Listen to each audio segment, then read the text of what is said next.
Pai do Senhor, irmãos, graças a Deus por tudo que Deus tem feito em nossas vidas. Hoje, nossa lição de número 4 e o nosso tema é possessão demoníaca e autoridade do nome de Jesus.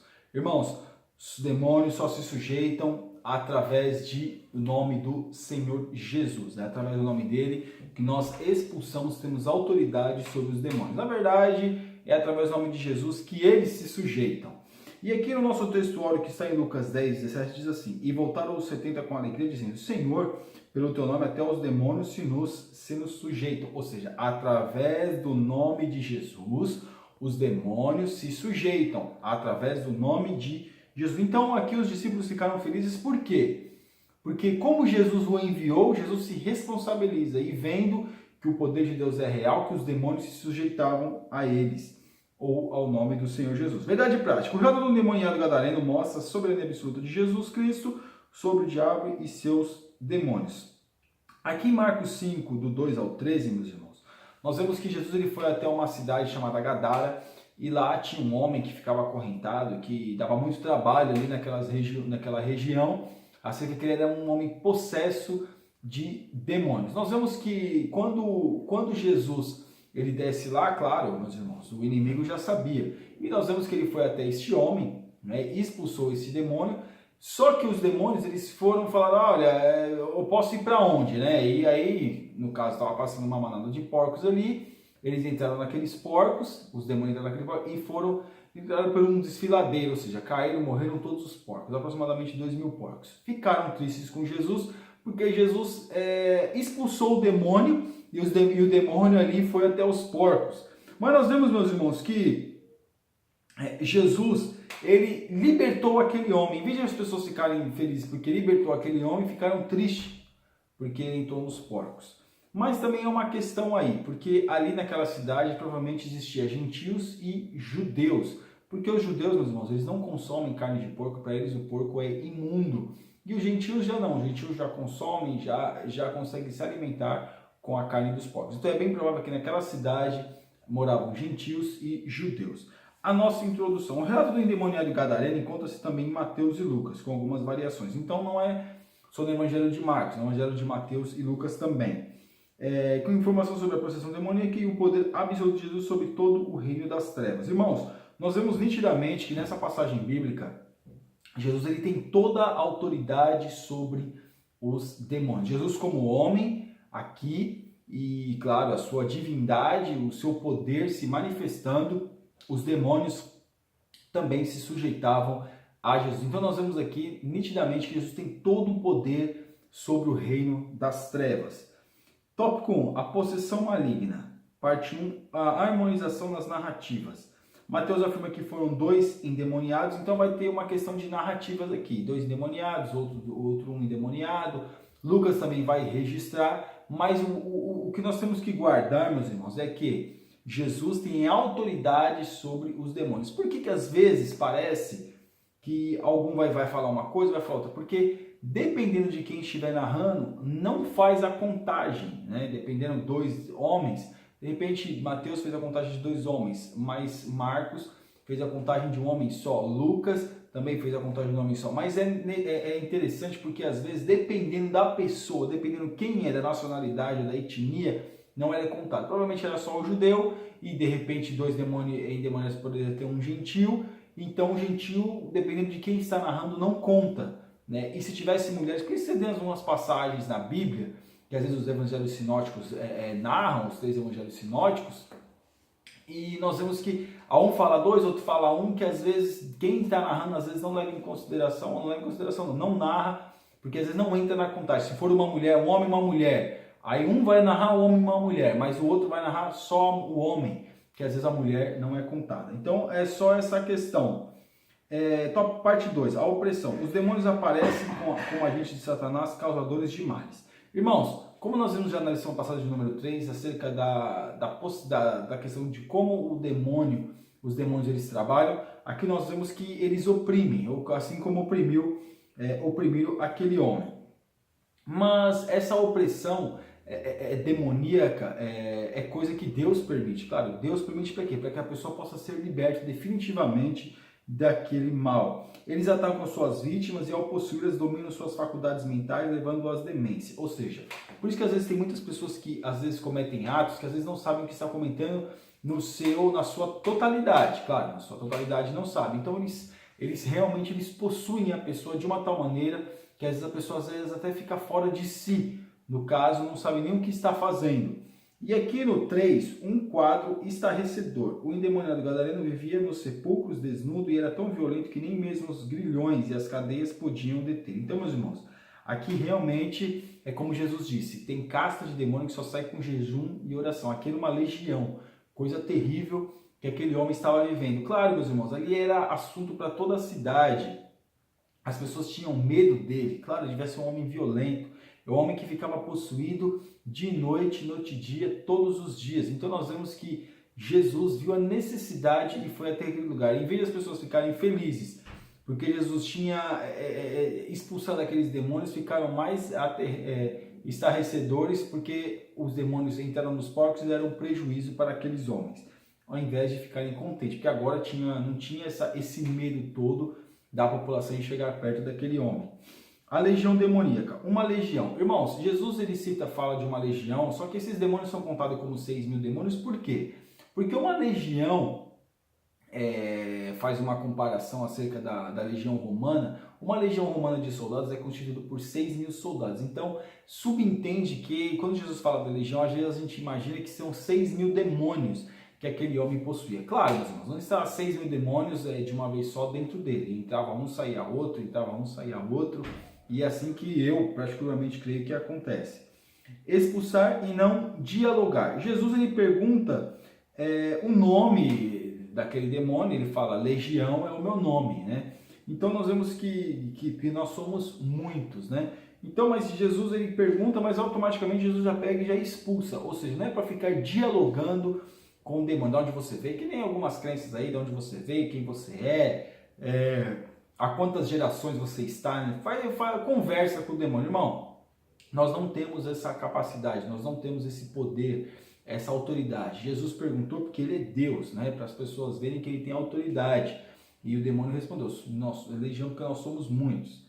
E ali nós vemos que Jesus pega e expulsa aquele demônio. Ou seja, quando nós formos expulsarmos qualquer demônio, nós temos que expulsar no nome de Jesus, sem dialogar, sem perguntar, sem fazer interrogatórios.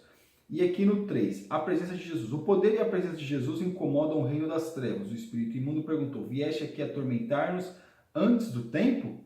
Então, meus irmãos, antes do tempo no sentido que haveria um tempo, eles entendiam que haveria um tempo. Mas Jesus estava ali como um homem enviado por Deus e também, claro, como Senhor dos senhores. Mas aqui nós vemos que mostra o quê?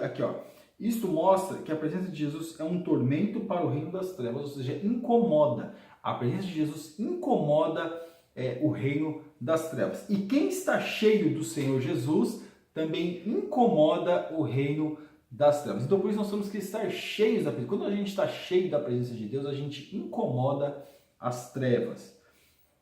Tópico 3, o poder de Jesus. Os demônios sabem quem é Jesus. Irmãos, quando Jesus ele vai até aquele demônio, eles sabiam quem era Jesus, sabiam quem era com quem eles estavam falando. Então os demônios creem em Jesus, claro que creem em Jesus, isso é notório. E nós vemos aqui uma coisa nítida, que eles sabiam quem era Jesus. Porque eles disseram, vieste atormentar-nos antes do tempo. Então eles sabiam quem era Jesus, sabia quem é o Rei dos Reis e Senhor dos Senhores. Então eles sabiam.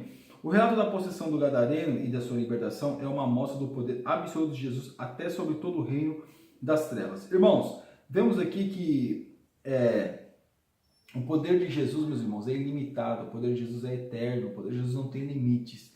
E os demônios se dobram, se prostram através do poder redentor, do poder absoluto de Jesus. Nem eles, meus irmãos, eles não conseguem resistir porque Jesus é absoluto. Então saiba que você e eu, nós temos um Deus todo-poderoso que tem o poder absoluto sobre o reino dos céus e sobre o reino das trevas. Ele é um poder absoluto. A soberania de Jesus. Nessa passagem vemos que aqueles demônios, ou pelo menos o porta-voz deles, suplicando, pediram 3 coisas: que Jesus não os mandasse para outra região, que não o mandasse para o abismo antes do tempo que lhes permitisse entrar na manada de porcos que passava pelo local da ocasião. Então os demônios precisam de locais para estar, ou seja, precisa de um local para poder ficar. Eles não queriam ir para o abismo, não queriam ir para outra região, eles queriam que Jesus mandasse ele para os porcos.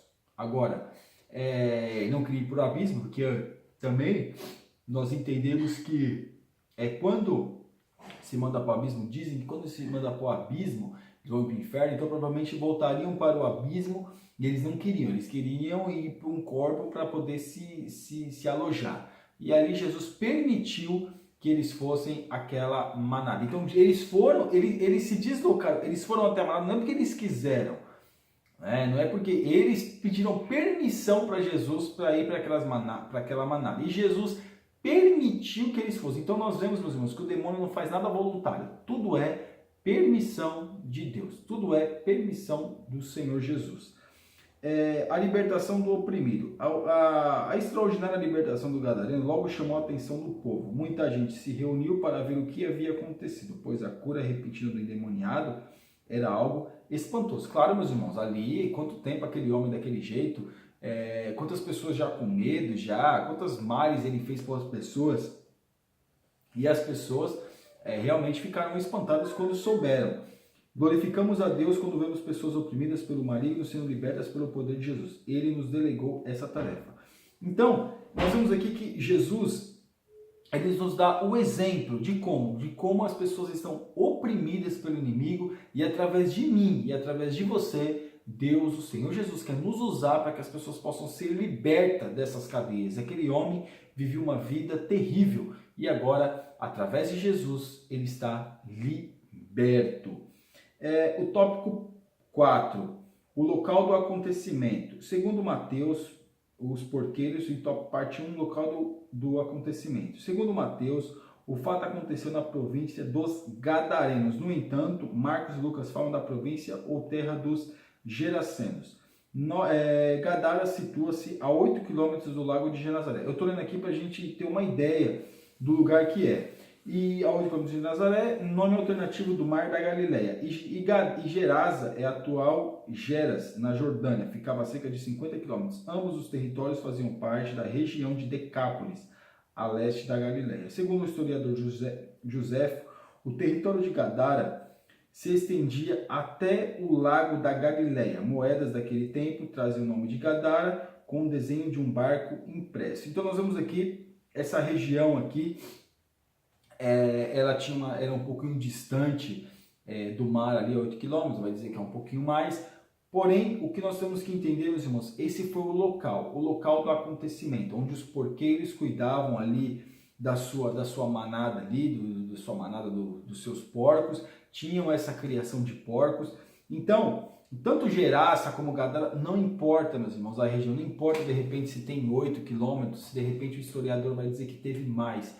O importante é que a gente fica se pegando nesses pormenores, nesses detalhes, que são bons, são detalhes históricos, mas o que realmente importa para nós é que esse homem foi liberto, esse homem teve a oportunidade da libertação, que é através de quem?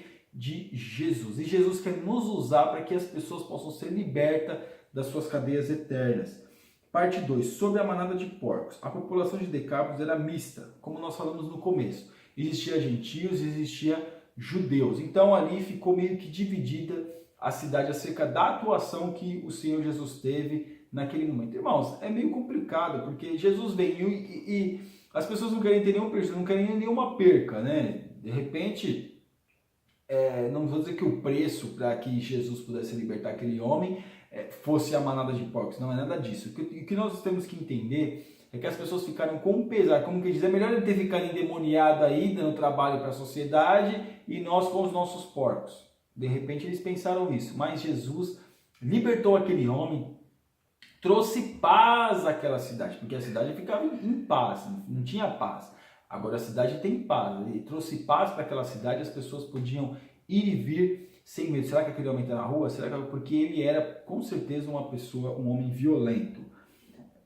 O estranho pedido do povo. Jesus foi convidado a se retirar da terra dos Gadarenos por causa do prejuízo dos porqueiros. Irmãos, é terrível, né? Veja como Às vezes, até aqui vai falar sobre isso, que Jesus ele faz um milagre na nossa vida e às vezes a gente pensa que a gente não quer ter nenhuma perca. Às vezes, para Deus trabalhar na nossa vida, a gente tem uma perca, não tem jeito, porque às vezes Deus quer libertar nós de muito mais aquilo que a gente imagina. E aqui Jesus ele libertou aquele homem, libertou aquela cidade.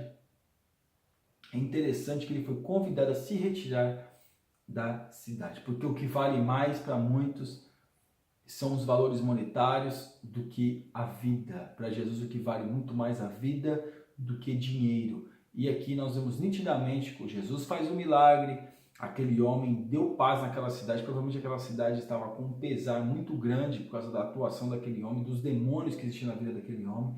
Jesus liberta aquela cidade daqueles demônios e agora o povo pede para Jesus se retirar. Por quê? Porque teve uma perca. Então, meus irmãos, muitas das pessoas às vezes aceitam Jesus e Deus vem trabalhando na vida das pessoas, na nossa vida, de uma forma que a gente vem aprender mais acerca do seu reino. E às vezes toca na parte financeira, principalmente quando toca na parte financeira, as pessoas pedem para Jesus se retirar. Que nós viemos ter uma mentalidade diferente, irmãos. Saber que Deus é o Deus que tira, é o Deus que dá, é o Deus que tudo pode. Assim como Ele fez na vida de Jó, pode fazer na vida de qualquer um, porque Ele é o Deus que tudo pode. E nunca venhamos convidar a Jesus para se retirar da nossa vida se Jesus está trabalhando de uma forma que a gente não gosta, porque às vezes o trabalhar de Jesus não é confortável para nós, às vezes causa muito desconforto. Mas o trabalhar do Senhor Jesus na nossa vida é necessário, porque quando Ele trabalha, a libertação, a presença de Deus é notória.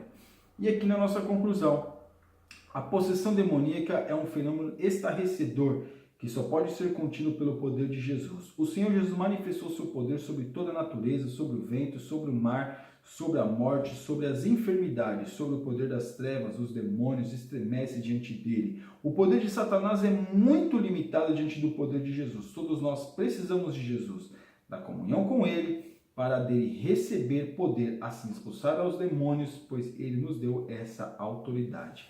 A autoridade vem de Deus. A autoridade é de Deus, a autoridade é de Jesus. Ele nos concede a autoridade para fazermos a sua vontade. Que Deus nos ajude, meus irmãos, a sermos crentes fiéis e através de nós Deus possa libertar outras vidas. Amém? Que Deus abençoe os irmãos em nome de Jesus. Você ainda aqui nesse nosso canal está convidadíssimo a assinar. Que Deus te abençoe. Fica na paz.